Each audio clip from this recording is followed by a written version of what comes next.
नमस्कार, आप देख रहे हैं न्यूज़ एट 10। देश और दुनिया की बड़ी और अहम खबरों को लेकर हम हाजिर हैं। खबरों को विस्तार से जानें उससे पहले नजर डाल लेते हैं न्यूज़ एट 10 में टॉप हेडलाइंस पर।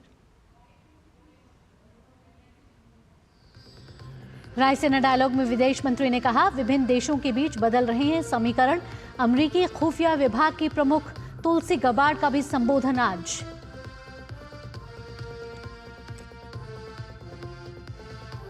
निर्वाचन आयोग ने डुप्लीकेट एपिक नंबर को लेकर बुलाई आज अहम बैठक। गृह सचिव, विधायी विभाग के अधिकारियों समेत आधार कार्ड के सीईओ होंगे शामिल। आधार कार्ड और वोटर आईडी कार्ड को लिंक करने पर होगी बातचीत।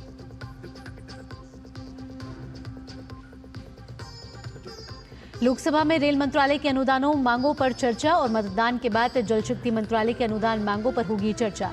राज्यसभा में मणिपुर बजट पर चर्चा का जवाब देंगी वित्त मंत्री निर्मला सीतारमण।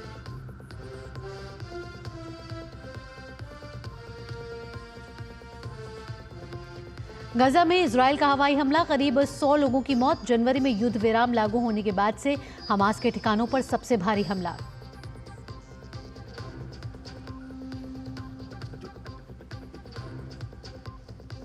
आज से स्विस ओपन टूर्नामेंट का आगाज। पीवी सिंधु और लक्ष्य सेन से वापसी की उम्मीदें। सिंधु का सामना मालविका बंसोड़ और लक्ष्य सेन का मुकाबला एचएस प्रणॉय से।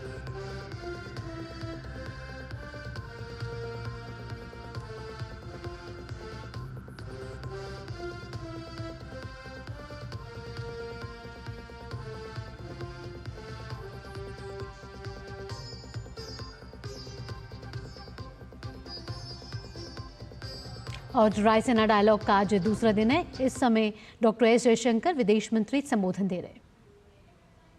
Obviously it can be weaponized. It can be weaponized. It needs to be safeguarded. Thank you. Dubai, any one issue you want to pick up and comment on as closing comments? I wanted to just highlight the idea of alternative multilateralism. We've spoken at length about UN reform, but that conversation cannot just be within the halls of the UNGA every September. There needs to a greater investment in alternative new mechanisms, including BRICS and others, because we cannot just wait for the UN to reform itself. Great. Jurai, you want to respond to any of the questions? So, about the AI, I think it is our responsibility as elected leaders to make sure that our society are resilient to external manipulation and interference. So that means, first of all, we need to make sure that our norms, laws, and procedures are up to date to the most recent technological advance and hybrid tactics. So we have to be ready for this and to prepare ourselves. Thank you.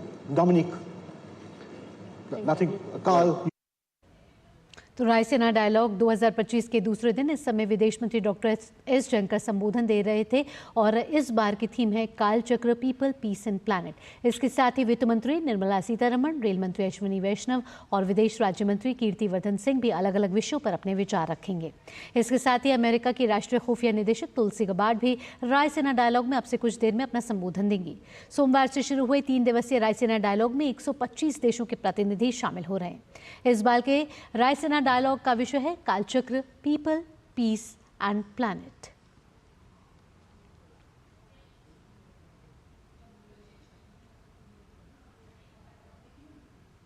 भारतीय निर्वाचन आयोग ने आधार card और voter ID card को link किए जाने पर निर्णय जल्द लेने के लिए कोशिशें अब तेज कर दी हैं। इसी सिलसिले में निर्वाचन आयोग ने आज एक बड़ी बैठक बुलाई है। इस बैठक में गृह सचिव, विधायी विभाग के अधिकारी समेत आधार कार्ड बनाने वाली एजेंसी के सीईओ शामिल होने वाले हैं। इस बैठक में आधार कार्ड और वोटर आईडी कार्ड को लिंक करने पर चर्चा सहित सभी पहलुओं पर विस्तार से चर्चा होगी। दरअसल आपको बता दें कि डुप्लीकेसी या फर्जीवाड़े को खत्म करने में आधार से लिंकिंग प्रक्रिया पहले भी कारगर साबित हुई है।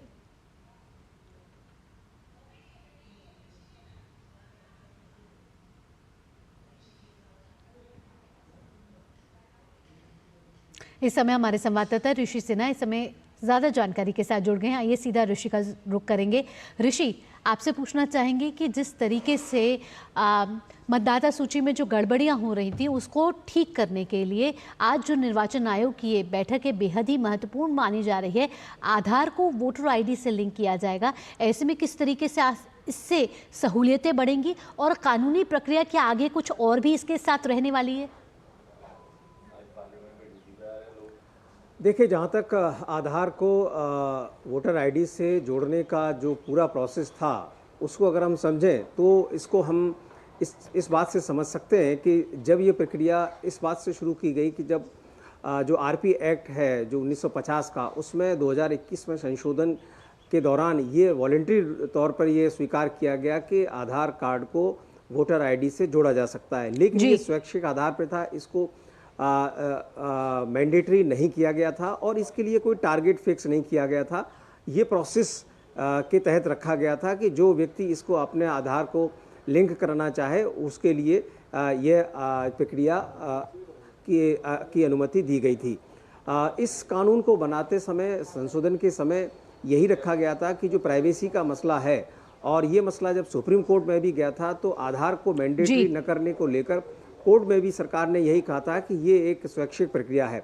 लेकिन जब हमने देखा कि लगातार जो वोटर लिस्ट है उसको लेकर तमाम मसले सामने आए और यहाँ तक कि जो डुप्लीकेट नंबर वोटर आईडी का जो आया, हालांकि चुनाव आयोग ने साफ कहा कि किसी भी डुप्लीकेट आईडी का मतलब ये नहीं है कि वो फर्जी वोटर आईडी है, बल्कि ऐसा इसलिए हुआ क्योंकि अलग अलग राज्यों में जो सीईओ है उन्होंने जो वोटर आईडी के जो नंबर एलोकेट किए वो कई बार कई राज्यों से मैच कर गए और इस चीज़ को लेकर चुनाव आयोग ने माना कि इस तरीके की गलतियों को तुरंत ठीक किया जाएगा और इसके लिए 3 महीने का समय भी मुकर्रर किया गया है।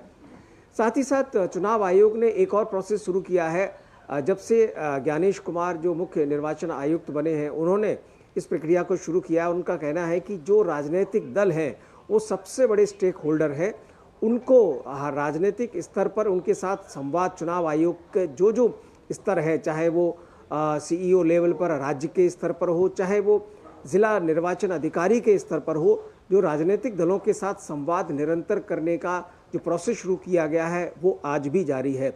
और इसमें उन्होंने दिल्ली में भी तमाम सीईओ और जो डीईओ है उनको बुलाकर ये निर्देश दिए थे कि जो चुनाव प्रक्रिया है उसमें वोटर लिस्ट को किस तरीके से एक सेक्रेट लिस्ट बनाया जाए जिसमें किसी भी तरीके की कोई भी गुंजाइश न दिखाई दे गड़बड़ी की, उसको लेकर आप जो राजनीतिक दल हैं उनके भी जो पदाधिकारी हैं और जो चुनाव आयोग के बीएलओ हैं, इनके साथ मिलकर एक ऐसी प्रक्रिया शुरू की जाए जिससे कि शिकायत होने की गुंजाइश ही खत्म हो जाए। लेकिन आज की मीटिंग इस मायने में बहुत महत्वपूर्ण है क्योंकि अब चुनाव आयोग चाहता है कि अगर हम इसे आधार कार्ड से जोड़ने को मैंडेटरी बनाते हैं तो ये हमारे लिए ज़्यादा आसान होगा कि डुप्लीकेट या किसी भी तरीके की वोटर लिस्ट में गड़बड़ी की जो गुंजाइश है उसको रोका जा सके। लेकिन इसके लिए सबसे पहले आज जो प्रोसेस शुरू किया है उसमें गृह मंत्रालय के सचिव हैं, कानून मंत्रालय के सचिव हैं और आधार कार्ड बनाने वाले जो संस्था है उसके सीईओ के साथ ये बैठक है। मुझे लगता है चुनाव आयोग इन सबके साथ बैठक करके उन कोशिशों को प्रयास देना चाहता है। बिल्कुल ऋषि, तो कहा जा रहा है कि आज की बैठक के बाद आधार को पहचान पत्र के साथ लिंक करने की राह आसान हो जाएगी। साल 2018 में सुप्रीम कोर्ट के फैसले के बाद आधार को वैधानिकता दे दी गई थी और स्वेच्छा से आप आधार को वोटर कार्ड से लिंक करा सकते थे। अगर ऋषि इसके आगे की प्रक्रिया की बात की जाए तो क्या ये माना जाए कि आगे की राह में ये मैंडेटरी हो जाएगा? और साथ ही साथ अगर अभी की बात की जाए वर्तमान की, तो कितने करोड़ मतदाता हैं जिनका आधार और पहचान पत्र एक दूसरे के साथ लिंक्ड है?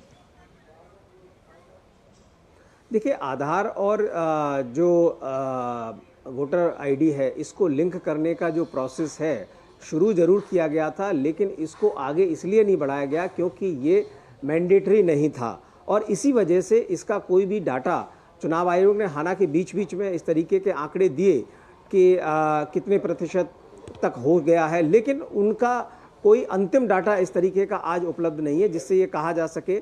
लेकिन इतना ज़रूर है कि इस प्रोसेस को शुरू किया गया था और इसमें बड़ी तादाद में लोगों ने अपना आधार कार्ड और वोटर आईडी के साथ लिंक भी कराया। लेकिन जब लोगों को पता चला तो इसमें उन्होंने रुचि नहीं दिखाई। लेकिन जहाँ तक आप बात कर रही हैं कि इसको अब आगे कैसे बढ़ाया जाए, क्योंकि इसमें 2021 में जो संशोधन किया गया था आरपी एक्ट में, उसमें ये बात रखी गई वॉलेंट्री आधार पर। अगर इसे मैंडेटरी करना है तो मुझे लगता है कानून में संशोधन करना ज़रूरी हो जाएगा और पार्लियामेंट ही इसके लिए मुफीद जगह है। हालांकि संसद में हमने लगातार देखा है कि तमाम राजनीतिक दल जो विपक्ष के नेता हैं वोटर आईडी को मुद्दे को लेकर रोज़ाना हंगामा शोर शराबा कर रहे हैं, वो इस पर विस्तार से चर्चा चाहते हैं।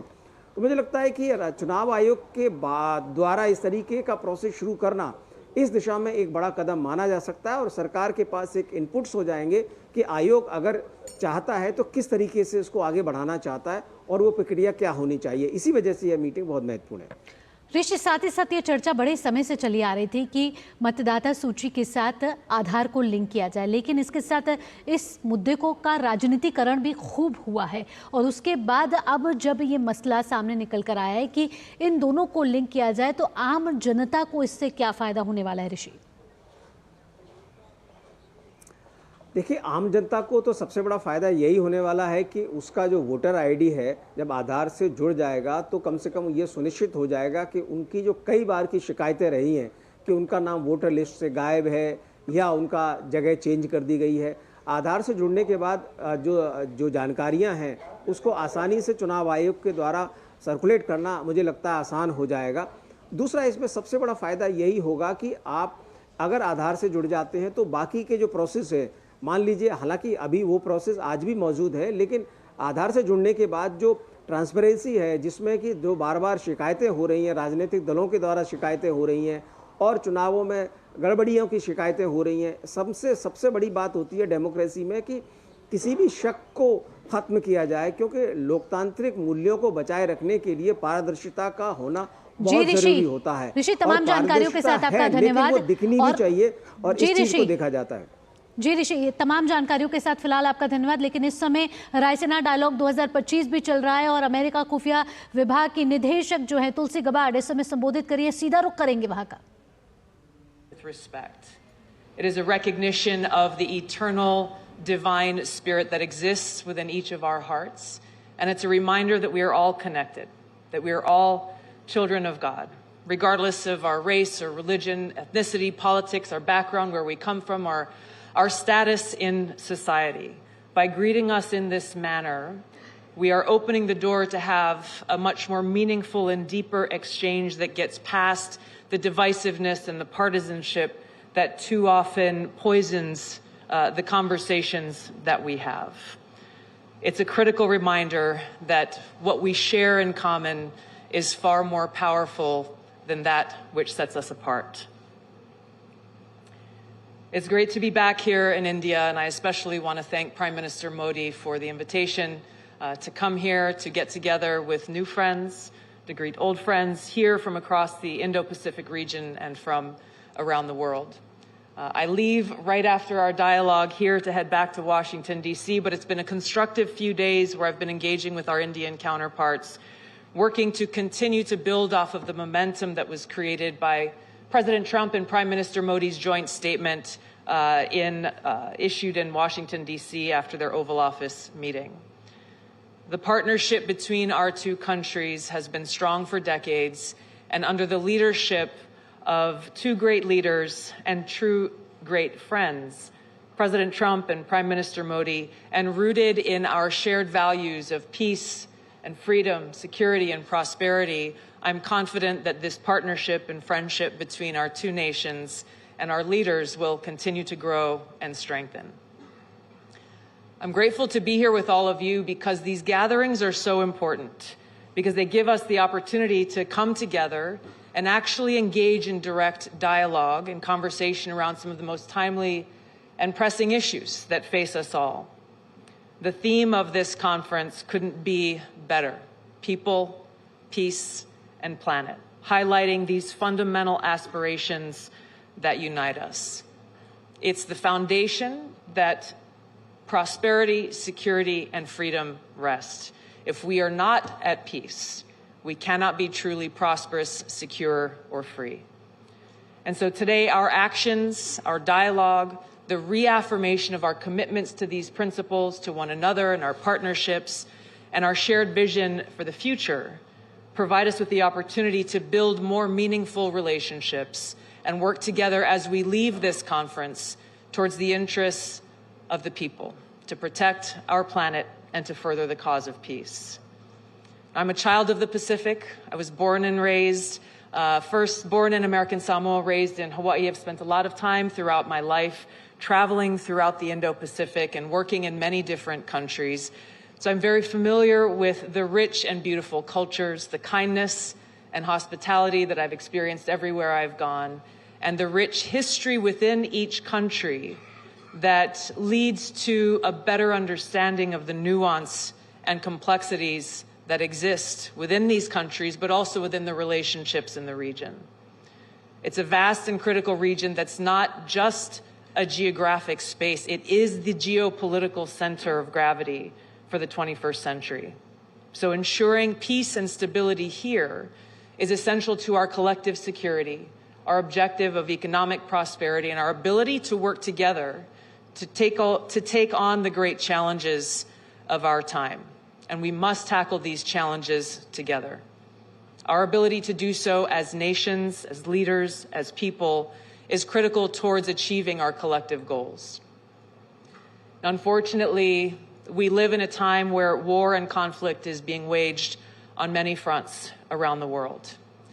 The Bulletin of Atomic Scientists, founded in 1945 by Albert Einstein and Oppenheimer, has declared the doomsday clock to be 89 seconds to midnight, closer to the brink of nuclear catastrophe than ever before. So your focus again on peace, people, and planet is timely. It is times like this that call on leaders to stand up for these interests that affect us all and will affect generations who will follow. Unfortunately, as we've seen throughout history, तो आप सुन रहे थे America खुफिया विभाग की प्रमुख तुलसी Gabbard, जो इस समय रायसीना डायलॉग 2025 में अपना संबोधन दे रही थी। कई प्रमुख बातों का वो जिक्र कर रही थी। अमेरिका और भारत की दोस्ती की बात वो कर रही थी। कह रहे थे कि दोनों देशों के बीच जो रिश्ते हैं वो पुराने हैं और सुदृढ़ हैं, और जिस तरीके से हाल ही में राष्ट्रपति डोनाल्ड ट्रंप और प्रधानमंत्री नरेंद्र मोदी की मुलाकात हुई है, ऐसे में रिश्तों को एक नया आयाम भी मिलता हुआ नजर आ रहा है। साथ ही उन्होंने कहा कि जो हमारे दोनों देश हैं वो हमें एक दूसरे को जोड़ते हैं, और इस बार का जो विषय है पीपल, पीस एंड प्लैनेट, वो दुनिया को एक साथ जोड़ रहा है। तो यहाँ न्यूज़ एट 10 में वक्त हो चला एक छोटे से ब्रेक का। ब्रेक के बाद बात होगी संसद के बजट सत्र के दूसरे चरण की।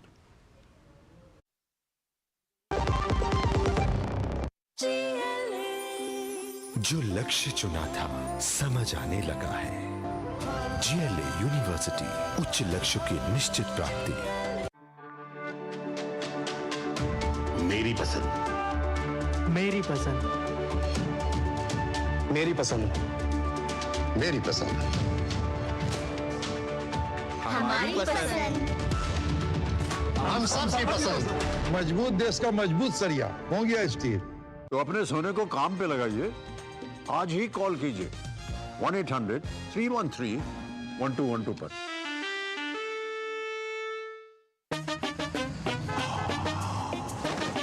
कैसे धंधा बढ़ेगा, कैसे गल्ला चलेगा, कैसे टाइकून बनेगा, ये काफी नहीं बेटा, जो स्कूटर है तेरा कब रॉकेट बनेगा।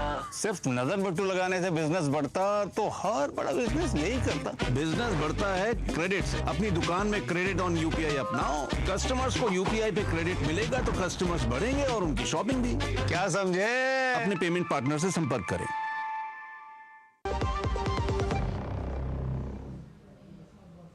ब्रेक के बाद आपका स्वागत है। आप देख रहे हैं न्यूज़ एट 10, और न्यूज़ एट 10 में आज हम बात कर रहे हैं रायसीना डायलॉग 2025 के, जिसका है आज है दूसरा दिन, और इस बार का विषय है कालचक्र, पीपल, पीस एंड प्लैनेट। और आज आपसे कुछ देर पहले विदेश मंत्री डॉक्टर एस जयशंकर ने अपने संबोधन दिया, और अपने संबोधन में उन्होंने कई महत्वपूर्ण बातों का जिक्र किया है, जहाँ नई अंतर्राष्ट्रीय व्यवस्था की ज़रूरत पर विदेश मंत्री ने जोर दिया है और कहा कि आज thrones and thorns defending the integrity of nation सत्र को विदेश मंत्री संबोधित करते हुए कह रहे थे कि अगर अंतर्राष्ट्रीय व्यवस्था नहीं होगी तो सिर्फ बड़े देशों को ही फायदा नहीं होगा, और कोई भी देश जो चरमपंथी रुख अपनाता है और जोखिम उठाता है वे अव्यवस्था का फायदा अपने फायदे के लिए उठाएंगे। आइए सुनते हैं विदेश मंत्री क्या कह रहे थे। We do need an international order, just like we need a domestic order. So if you need a society in a country, you need an international version of that. And it's not just big countries who will benefit if there is no order. I would argue that any country which will take risks, which will have extreme positions, which would, test the system, will actually use disorder to its advantage. I mean, we've seen in our own neighborhood, you don't have to be a big country to be a risky country. I have some smaller neighbors who've done a pretty good job at that. So, first of all, I think we should all, understand the importance of an order. Now, the old order, it was an order. It was a product of its times. But why I felt that its virtues were exaggerated was, I think the rule maker and the rule taker had somewhat different perspectives, because I also said in the same interview, if you were at the receiving end of some of those rules or the application of those rules, we had issues. विदेश मंत्री ने कश्मीर मुद्दे पर भी अपनी बात रखी। कहा कि हम सभी संप्रभुता और क्षेत्रीय अखंडता की बात करते हैं और ये एक महत्वपूर्ण सिद्धांत है और वैश्विक नियमों का आधार भी।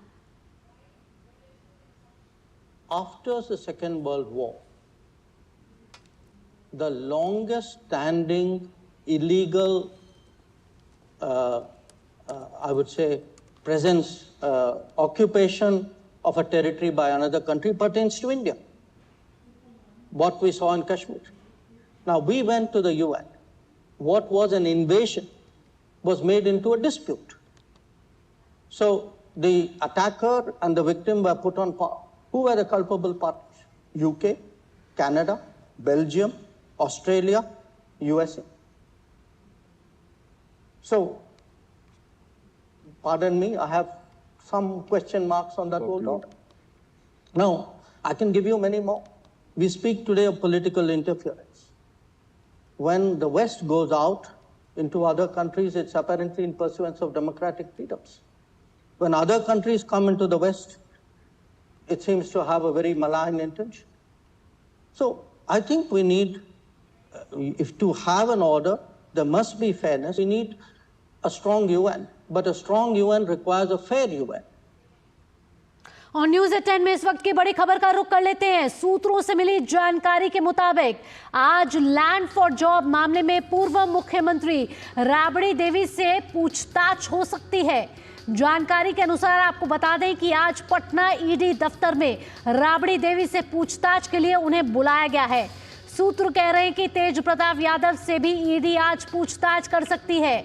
दरअसल आपको बता दें कि जमीन के बदलने नौकरी मामले में ईडी की टीम लालू परिवार को समन भेजा है, जिसके बाद अब पूछताछ की कार्रवाई हो सकती है।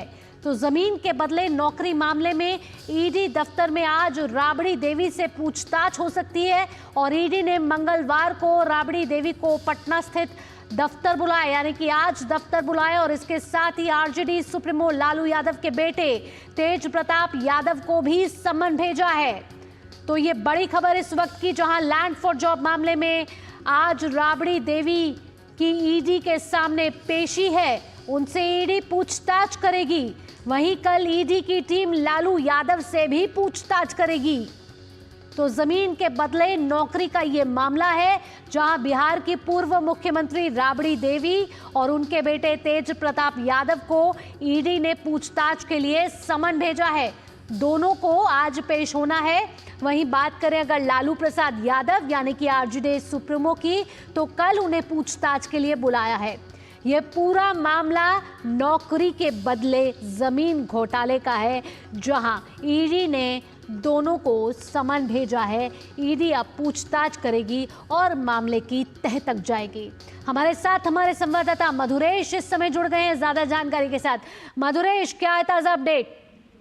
जी, अभी प्रवर्तन निदेशालय में राबड़ी देवी और तेज प्रताप को पूछताछ के लिए बुलाया गया है। सूत्रों से जो जानकारी मिली है कि वो 11 बजे तक यहाँ पहुँच सकते हैं पूछताछ के लिए, और इससे पहले उनको जो राउत एवेन्यू कोर्ट है दिल्ली में, वहाँ से राहत मिली थी, उनको जमानत मिल गई थी। लेकिन इसके बाद जो है ईडी ने पूछताछ के लिए आज फिर से बुलाया है। इस पूरे मामले में लालू परिवार के जितने सदस्य हैं उनसे लगभग एक बार पहले भी पूछताछ हो चुकी है, और ये दूसरी बार होगी, तीसरी बार होगी जब राबड़ी देवी से पूछताछ हो रही है, और दूसरी बार है जब तेज प्रताप यादव से पूछताछ की जा रही है। और बताया जा रहा है कि आज के पूछताछ के बाद से आगे कोई एक्शन ईडी फिर से ले सकती है। जी मधुरेश, क्या क्या सवाल खड़े कर सकती है ईडी राबड़ी देवी और तेज प्रताप यादव से?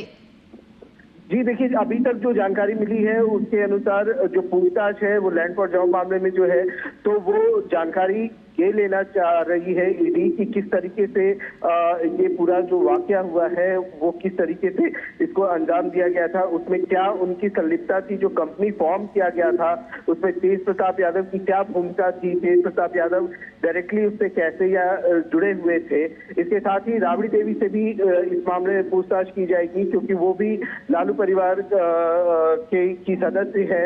लालू के बाद की सेकंड हेड वही है, तो निश्चित रूप से इस पूरे मामले में उनसे भी सारी जानकारी लेने की कोशिश की जाएगी। जी मधुरेश, चलिए तमाम जानकारियों के साथ आपका धन्यवाद। आगे भी आपसे पूछताछ और ज्यादा जानकारी लेते रहेंगे। फिलहाल न्यूज़@10 में इतना ही। देश और दुनिया की बाकी अहम खबरों के लिए आप देखते रहिए डीडी न्यूज़। मुझे दीजिए अनुमति, नमस्कार।